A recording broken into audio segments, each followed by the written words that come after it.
দেখুন তো গাইস, কী করবো আর, মানে সকাল সকাল বেরোইছি ঘুম থেকে উঠটাই ফজর নামাজ পরে ঘুমাইছিলাম একটু এই বৃষ্টির মধ্যে, ভালো লাগছিল, শান্তি যাচ্ছিলাম। বাট আমার যে একটু দায়িত্ব আছে, বাজারের দায়িত্ব, এই যে মেসেজ চালানোর দায়িত্ব, এই যে লগে আমার আছে মেস ম্যানেজার, সে তো আমার লগে বসে আছে। আমি মানে বৃষ্টির মধ্যে কি একটা শান্তির মধ্যে ঘুম ভাঙ্গে যাচ্ছি কারণ বাজার করার জন্য। আমার লগে আছেন গোপালগঞ্জের একটা মানুষ।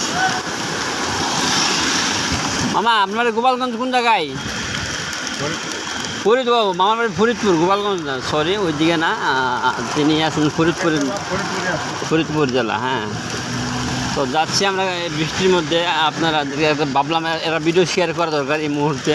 একটা মেঘলা দিন, মেঘলা আকাশ, বা এই যে মেঘলা দিন, মেঘলা দিন, মেঘলা আকাশ, বাকি বাড়ি যাওয়ার বাকি অল্প দিন, কি জানো।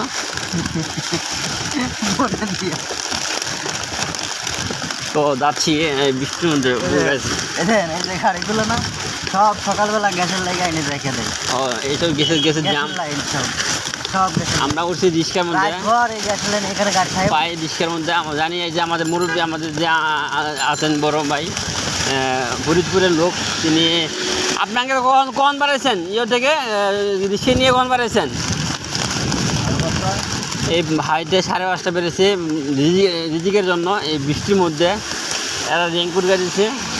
তো দোয়া করেন সবাই, তার জন্য দোয়া করবেন, আমাদের জন্য দোয়া করবেন সবাই, যেন আল্লাহ রাব্বুল আলামিন আমাদের সমস্ত রিজিককে বৃদ্ধি করে দেয়, আমাদের রিজিকের অনাহার দূর করে দেয়।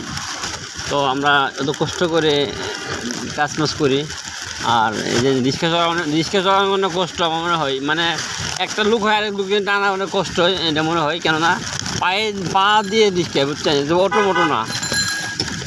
সবাই আমরা আল্লাহর বান্দা, তো সবাই সবার জন্য দোয়া করবো। এক কথাই হচ্ছে যাচ্ছি কারণ বাজার বৃষ্টির মধ্যে, এই জন্য একটা ভিডিও শেয়ার করলাম। তো সবাই ভালো থাকবেন। নেক্সট ভিডিও দেখার জন্য আপনারা কারণ বাজারে অপেক্ষা করুন।